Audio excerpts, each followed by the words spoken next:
بسم اللہ الرحمن الرحیم۔ السلام علیکم، میں ہوں آپ کا بھائی عباس حمدانی اور آپ دیکھ رہے ہیں جعفری آرٹ ٹی وی۔ آج کا ہمارا موضوع گفتگو ہے روایات شام غریباں اور شیعہ مسلمات۔ دوستو، جس وقت ہم شام غریباں کے وقت ہونے والی مبینہ بے حرمتی کے واقعات پر تحقیق کرتے ہیں تو ہمیں اپنے مذہب کے مسلمات یعنی وہ عقائد جو شیعہ قوم کے بنیادی حقیقی اور مصدقہ عقائد ہیں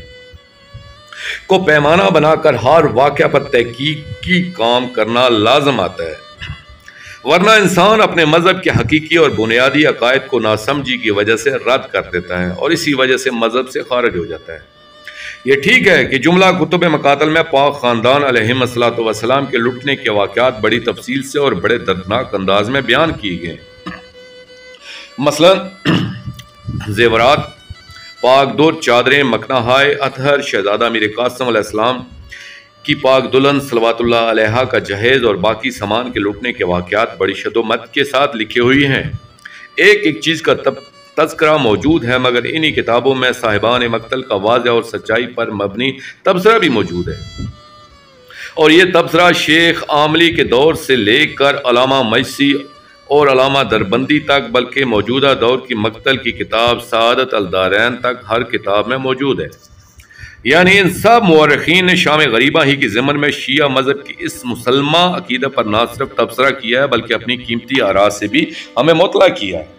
اور وہ مسلمہ یہ ہے، یعنی ہمارے بنیادی عقائد میں سے ایک عقیدہ یہ بھی ہے کہ ودائع نبوت و امامت کو کوئی غیر معصوم نہ مس کر سکتا ہے، نہ انہیں حاصل کر سکتا ہے اور نہ ہی ان پر تصرف حاصل کر سکتا ہے۔ یعنی انبیاء ما سلف علیہم السلام ہوں یا شہنشاہ انبیاء صلی اللہ علیہ وآلہ وسلم یا مولا امیر کائنات علیہ السلام یا ان کی اولاد طاہرہ میں موجود معصومین علیہم السلام، ان کے تبرکات اور امانتوں میں سے کسی ایک چیز کو بھی کوئی غیر معصوم نہ تو حاصل کر سکتا ہے اور نہ ہی اپنے استعمال میں لا سکتا ہے۔ اسی عقیدہ اور مسلمہ کے تحت مولوی محمد حسین ڈھکو صاحب نے چند چیزوں پر تبصرہ بھی کیا ہے۔ مثلا اپنی کتاب سعادت الدارین کے صفحہ 429 پر وہ لکھتے ہیں کہ ذوالفقار امیر کائنات علیہ السلام چونکہ ودائع نبوی میں سے تھی، اس لیے وہ تلوار ذخائر نبوت اور امامت میں مذکور ہو گئی تھی، لہذا اسے کسی نے حاصل نہیں کیا تھا۔ مولا امام حسین علیہ السلام کی وہ انگوٹھی جس پر لا الہ الا اللہ عدت اللقاء اللہ لکھا ہوا تھا، وہ بھی ودائع نبوت و امامت میں سے تھی، اس لیے کسی ظالم ازلی کا اسے آ کر لوٹ لینا اور اپنے ساتھ لے جانا ناممکن ہے۔ اسی طرح دیگر کتابوں میں پاک مرتجز امامہ صحاب وغیرہ کا ذکر بھی موجود ہے کہ ان اشیاء کو بھی کوئی غیر معصوم ہاتھ نہیں لگا سکتا اور نہ ہی اپنے تصرف میں لا سکتا ہے، کیونکہ یہ بھی ودائع نبوت و امامت میں سے۔ لہذا یہاں صاحبان مقاتل کے اپنے ہی متفقہ علیہ قول سے یہ ثابت ہوتا ہے کہ جو اشیاء ودائع نبوت اور باقیات انبیاء و معصومین علیہم السلام میں سے ہوں، انہیں کوئی غیر معصوم مس نہیں کر سکتا، یعنی چھو نہیں سکتا، حاصل نہیں کر سکتا اور استعمال نہیں لا سکتا۔ یہ امور ناممکنات میں سے ہیں، کیونکہ جو شخص یہ کہے کہ کسی ظالم نے ذوالفقار کو قبضے میں کر لیا یا اسے ہاتھ لگایا تھا تو وہ شیعی تصور نہیں ہوتا، یا جو شخص یہ کہے کہ امام مظلوم علیہ السلام کے ذوالجناح پاک کو کسی غیر معصوم نے استعمال کیا یا اسے اپنے تصرف میں لانے کے لیے ہاتھ لگایا تھا تو وہ شیعہ ہی تصور نہیں ہو سکتا۔ یا جو شخص یہ دعویٰ کرے کہ شہنشاہ انبیاء صلی اللہ علیہ وآلہ وسلم کی امامہ صحاب کو یا ان کے لباس عطر کو یا ان کی ناقہ غضبہ کو یا ان کی سواری کے دراز گوش یافور کو آپ کی رحلت کے بعد کوئی غیر معصوم شخص اپنے تصرف یا استعمال میں لایا تھا،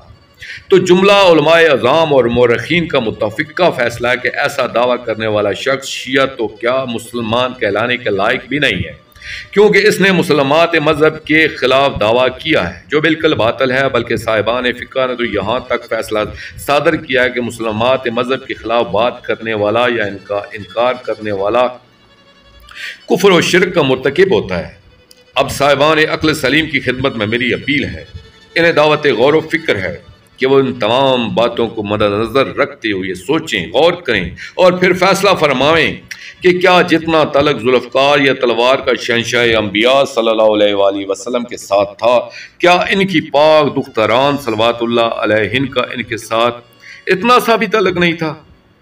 اور جو شخص یہ کہے کہ شہنشاہ سرور عالمین صلی اللہ علیہ وآلہ وسلم کی پاک بیٹیوں صلوات اللہ علیہن کو کربلا کے میدان میں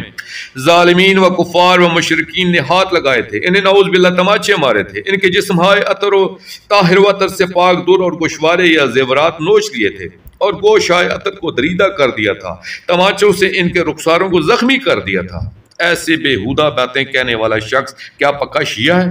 اور یہ کیسا عقیدہ ہے؟ یا ایسی باتیں کہنے والے کے متعلق جو شخص اچھے خیالات رکھتا ہو، اس کا اپنا نظریہ یا عقیدہ کیسا ہے؟ اس کا فیصلہ میں اپنے دانائے زمانہ سامعین اور قارئین پر ہی چھوڑ کر اپنی بات کو کچھ آگے بڑھانے کی کوشش کرتا ہوں کہ ایک طرف تو ہمیں عقائد میں یہ تعلیم دی جاتی ہے کہ جملہ پاک ذوات متعالیات علیہم السلام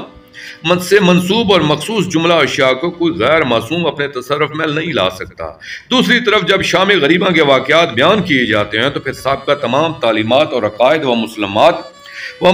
مسلمات مذہب کو بلائے طاق رکھ دیا جاتا ہے۔ کیا یہ ظلم نہیں ہے؟ یہ بھی ایک حقیقت ہے کہ جس سے کوئی بھی صاحب شعور آدمی انکار نہیں کر سکتا کہ پاک خاندان تطہیر علیہم السلام کا ہر فرد حضور اکرم صلی اللہ علیہ وآلہ وسلم کی ایک امانت تھا،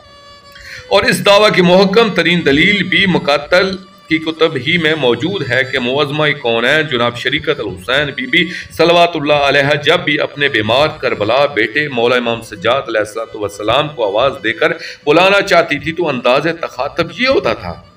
یا بقیت اللہ آل محمد، یا بقیت اللہ، یا ودیت جدی، یا ودیت اللہ۔ اس بات کا دوسرا ثبوت یہ ہے کہ کتب ادائیہ میں جو مروجہ اور منقولہ زیارات درج ہیں ان میں تو بکثرت ایسے الفاظ استعمال ہوتے ہیں۔ جس وقت قافلہ تسلیم و رضا کربلا معلیٰ سے کوفہ جانے کے لیے روانگی کے وقت گنج شہداء یا مقتل گاہ سے گزرا تو اس وقت جناب سجاد علیہ السلام کی کیفیت دیکھ کر معظمہ کونین جناب شریکت الحسین بی بی صلوات اللہ علیہ نے انہیں ان الفاظ میں تسلی دی، فرمایا: اے جد عطر اور میرے بابا اور بھائی کا واحد بقیہ، میرے لال، یہ میں کیا دیکھ رہی ہوں کہ آپ اپنی ذات سے بھی بے نیاز ہوتے جا رہے ہیں۔ خاص طور پر امام مظلوم علیہ السلام کو ودیت نبوت کا خطاب حاصل ہے۔ اب میرے لیے یہ معمہ حل کرنا بہت مشکل ہے کہ نبی اور امام کی ودیت و امانت کو تو کوئی مس نہیں کر سکتا، اور جو خود نبی ہے یا امام ہے اس پر لوگ مظالم کے جتنے پہاڑ جی چاہے ڈھاتے رہیں یا جس طرح مارتے رہیں، اس میں کوئی حرج نہیں۔ اگر ہم اس مسلمہ عقیدے کے تناظر میں دیکھیں تو امت کا آخری خیام فلک احتشام کو لوٹنا محال نظر آتا ہے، اور اس مسلمہ عقیدہ کے متعلق ابھی تک کس نے یہ نہیں کہا کہ یہ غلط ہے۔ کم از کم ایسے عالم نے تاحال اس کی تردید نہیں کی ہے کہ جس پر مذہب شیعہ اثنا عشریہ کا لیبل موجود ہو۔ دوستو، آخر میں شکریہ ادا کروں گا اپنے مرشد کریم سید محمد جعفر الزمان نقوی البخاری سرکار دامِ ظلہ تعالیٰ کا یہ مضمون میں نے ان کی کتاب مجالس المنتظرین علی روضۃ المظلومین جلد 4 سے پیش کیے، اور آخر میں اپنے پاک شہنشاہ کی بارگاہ میں التجا کریں گے: الجل الجل یا ولی المظلومین، یا امان الخائفین، یا بلد الامین، اجل اللہ تعالیٰ فرجک و صلوات اللہ علیہ، یا رب محمد و آل محمد صلی اللہ محمد و آل محمد واجل فرج آل محمد صلی اللہ علیہ وآلہ وسلم۔